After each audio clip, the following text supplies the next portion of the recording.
ইরানে হামলা চালিয়ে আন্তর্জাতিক আইন লঙ্ঘন করেছে আমেরিকা ও ইসরায়েল।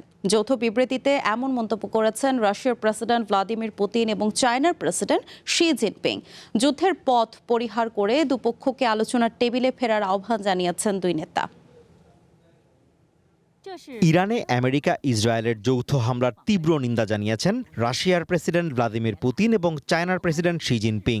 বুধবার পুতিনের চায়না সফরকালে প্রেসিডেন্ট জিনপিং এর সাথে বৈঠকের পর এক যৌথ বিবৃতি প্রকাশ করেছেন তারা। বিবৃতিতে এই অস্থিতিশীল সংঘাতের অবসানের একমাত্র পথ হিসেবে সংলাপের আহ্বান জানিয়েছেন দুই নেতা। তারা জোর দিয়ে বলেন, ইরানের ওপর হামলা চালিয়ে ওয়াশিংটন ও তেল আভিভ আন্তর্জাতিক আইনের পাশাপাশি আন্তর্জাতিক সম্পর্কের মৌলিক নীতিগুলো লঙ্ঘন করেছে। তারা মনে করেন এর ফলে এশিয়ার পশ্চিমাঞ্চলের স্থিতিশীলতা মারাত্মকভাবে ব্যাহত হচ্ছে। আমেরিকা ও ইসরায়েলের সমালোচনার পাশাপাশি আন্তর্জাতিক সম্প্রদায়কে নিরপেক্ষ অবস্থান নেয়া, উত্তেজনা প্রশমনে সহায়তা করা এবং আন্তর্জাতিক সম্পর্কের মৌলিক নীতিগুলো সমুন্নত রাখার আহ্বান জানান তারা।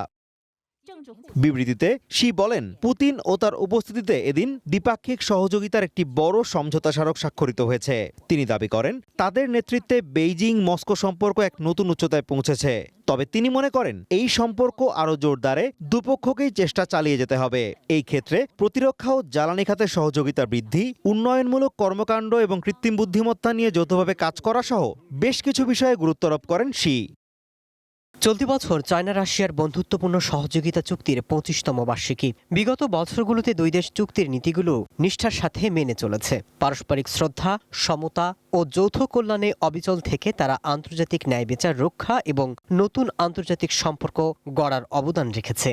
অন্যদিকে পুতিন রাশিয়া চায়না দ্বিপাক্ষিক সম্পর্কের ২৫ বছর পূর্তি উপলক্ষে চায়নার সাধারণ মানুষদের শুভেচ্ছা জানান। তিনি বলেন, এই সফরের মধ্য দিয়ে দুই দেশের মধ্যে অর্থনৈতিক সহযোগিতার সম্পর্ক আরও গভীর হওয়ার পথ প্রশস্ত হয়েছে।